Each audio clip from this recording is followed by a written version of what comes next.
선생님 세상 최고가 되보겠다는 생각 해보셨나요 혹시? 잘하고 있습니다. 네? 열심히 열심히 살고 계세요? 멋지십니다. 오늘은 세상에서 최고가 된다는 것이 어떤 의미를 가지는지, 그리고 세상 최고가 되려면 어떻게 하면 되는지 조금은 생소하고 파격적인 이야기를 들려드릴까 합니다. 그래서 듣기에 조금 저거는 좀 다른 것 같은데, 내 생각과 다른데 라고 생각하실 수가 있는데 한번 참고 삼아 들어보시면 좋겠습니다.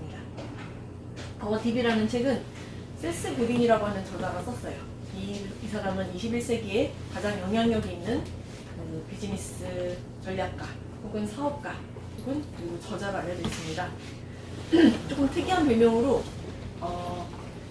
정상의 범주에서 벗어나는 변종들의 리더다, 이런 별명도 가지고 있어서 이 작가가 조금 얼마나 특이한 의견을 가지고 있는 사람인지 짐작할 수가 있죠. 보랏빛 소가 온다가 가장 유명한 서적이고, 그 외에도 마케팅이다, 그리고 이제는 작은 것이 큰 것이다 라고 하는 저서도 만들었습니다. 1등이 되는 것이 얼마나 중요한지, 얼마나 큰 의미가 있는지 알려드리는 설문인데요. 이렇게 국제 아이스크림 협회에서 가장 인기 있는 아이스크림 맛을 위해서부터 1등, 2등, 3등, 4등 이렇게 해놨어요. 근데 1등이 아니고 딸기라고 해서 그렇게 불쌍하게 보이지 않죠. 4등이나 했으면 잘했네, 많이 팔리네 라고 생각을 하실 수가 있는데, 이 그래프를 보면 조금 생각이 달라지실 겁니다.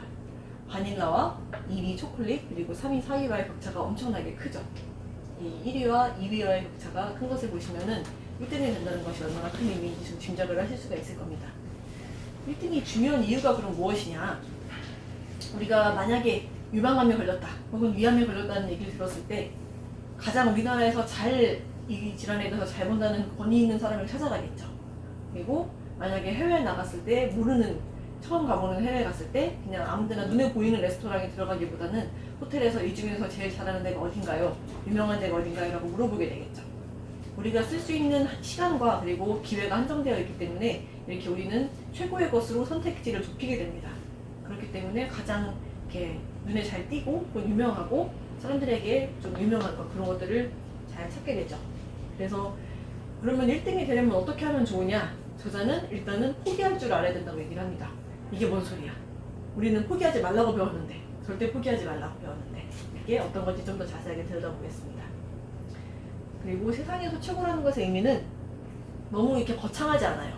미국, 프랑스, 막 세계를 통틀어서 세상 최고라는 건 아니고, 내가 닿을 수 있는 범위, 예를 들면 중화동 혹은 우리나라 서울 이런 식으로 내가 닿을 수 있는 범위 내에서, 흥미가 갖는 범위 내에서 내가 아는 것 중에, 내가 관심이 갖는 것 중에 가장 최고의 그런 의미입니다. 그러니까 예를 들어서 짜장면을 만드는데 막 프랑스에 있는, 미국에 있는 요리사보다 내가 잘 만들 필요는 굳이 없는 거죠.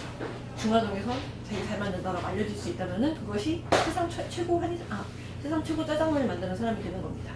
나는 그렇게 크게 부담스럽지는 않으실 거예요. 이렇게 보시자면은 딥과 컬드색이 나오는데, 이게 우리 이번 더 딥의 가장 중요한 내용입니다.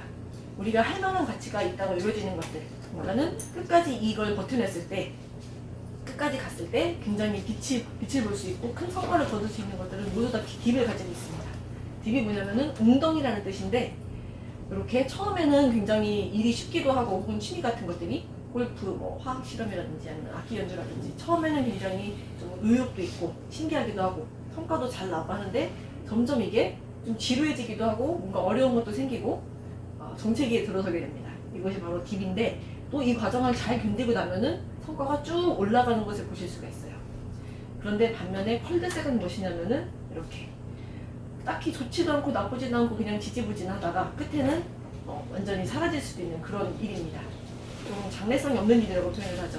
그거를 컬드색이라고 표현을 하는데, 딥의 경우에는 우리가 이 과정을 잘 견뎌내면은 좀 더 좋은 길이 있을 거야, 좀 더 좋은 성과가 있을 거야 라고 짐작을 하기 때문에 이거를 잘 슬기롭게 견뎌낼 필요가 있는 것이고, 컬드색의 경우에는 이 길이 좀 아닌 것 같아, 장래성이 없는 것 같아 라고 여겨진다면은 바로 그 자리에서 포기하는 것이 필요하겠죠. 우리가 전략에 있어서도 그렇습니다. 어떤 목표를 향해서 전략을 하나, 둘, 세 가지를 해보고 있는데 이 전략이 아닌 것 같다 싶으면 빨리 포기하는 것이 저자는 옳다고 얘기를 합니다. 포기하는 것 좀 배짱이 필요하다는 거죠. 그래서 저자가 얘기하는 3가지 행동이 있는데, 가장 용감하고 훌륭한 행동은 내가 그 높이 올라갈 꼭대기를 정합니다. 눈에 보이는 곳에 있는 꼭대기를 내가 저기까지 올라가겠어. 그런데 중간에 올라가다 보면 이러이러한 어려움이 있겠지라고 짐작을 하고 그 과정을 묵묵히 버텨냅니다.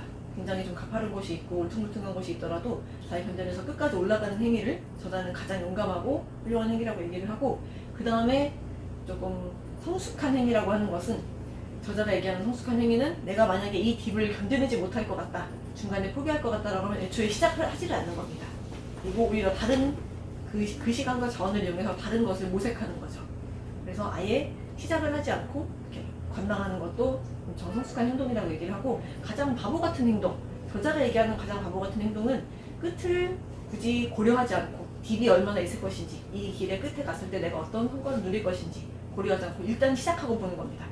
일단 시작하고 온갖 시간과 노력을 다 들이다가 중간에 포기하면은 그거만큼 이렇게 좀 아깝고 힘든 일이 없다는 거죠. 그래서 우리가 가장 많이 하게 되는 것이 사실은 세 번째 행동인데, 그것을 저자는 굉장히 경계하고 있습니다. 이게 이제 딥에 관한 내용인데, 이거 윈드서핑을 할 때 바람이 굉장히 한 방향으로만 예측 가능하게 불어주고 순풍이 불면은 좋을 텐데, 우리가 바람은 항상 예측하지 못한 곳에서 불고 또 그 강도를 우리가 조절할 수도 없죠. 그렇지만 그거를 잘 조절하고 또 이겨내는 요령을 익혀냈을 때 윈드서핑을 좀 더 재밌고 멋있게 할 수 있겠죠. 우리 딥도 이와 마찬가지입니다. 고객 서비스를 할 때도 고객이 없으면은 서비스를 뭐 어렵지 않게 쉽게 할 수 있겠죠. 그렇지만은 고객들이 많고 그 중에 다양한 사람들이 있고 어려움이 많기 때문에 그만한 서비스를 많이 개발을 하고 대응하는 방법을 익혀가는 과정에서 전문가로 거듭납니다. 그렇게 우리 딥은 어떻게 보면은 좀 더 어렵고 예측 불가능할수록 좀 더 큰 기회가 될 수 있어요. 그걸 잘 견뎌내고 소중한 기회를 여길 수 있다면은 가장 이 초보적인 기술에서 전문가적인 기술을 익힐 수 있는 지름길이 되는 거죠. 그래서 그 모든 일과 조직에서 볼 수 있는 바람에 대해서 한번 더 생각해 보시면 좋겠습니다. 그리고 한 가지 희망이 있다면은 딥은 마라톤 32km 지점에 있다는 겁니다. 우리가 마라톤을 뛸 때 포기하는 사람이 가장 많이 나오는 구간이 어딜까요? 가장 끝에 있을 것 같죠. 점점 거리가 멀어질수록 점점 포기하는 사람이 늘어날 것 같은데 실상은 그렇지가 않습니다. 실상은 포기하는 사람이 가장 많은 지점은 이 지점이고, 이 지점에 가서 이제 주변에 관중들이 보이고 아 이제 끝이 다가오는구나 라는 생각이 들면은 오히려 포기하는 비율이 떨어집니다. 그래서 32km 지점까지 잘 견디기만 한다면은 그 다음에는 수월하게 넘어갈 수가 있는 거죠. 그래서 우리가 어떤 일이나 혹은 취미나 어떤 프로젝트 같은 것들을 시작할 때 그 일이 가져올 딥을 내가 견뎌낼 수 있을 것인지 미리 한번 예측을 해보고, 그 딥을 견뎌냈을 때 어떤 부상이 없고 나에게 어떤 성과가 있을 것인지 한번 미리 고려를 해보고 일을 시작하는 것도 굉장히 큰 해안이 될 것 같습니다. 타이어가 일정 압력을 가질 때 비로소 타이어로서의 역할을 하게 되죠. 근데 흐물흐물하고 그 약간의 10파운드 정도의 압력만 없어도 그 타이어는 무용지물이 됩니다. 바람을 그동안 불어넣었지만은 쓸모가 없게 되는 거죠. 그래서 내가 이렇게 가용할 수 있는 압력이 얼마나 되는지, 시간과 노력과 그런 재능과 이런 것들이 가용할 수 있는 것들이 얼마나 되는지, 그리고 그 타이어를 빵빵하게 불 수 있는지, 가장 너무 크지도 너무 작지도 않은 타이어를 잘 정해서 불기 시작하는 것이 현명하다는 거죠. 그리고 딥을 마주했을 때 이것을 너무 힘든 고난으로 여기지만 말고 나를 성장시킬 수 있는 기회로, 초보에서 전문가로 거듭날 수 있는 기회로 여길 수 있으면 좋겠습니다.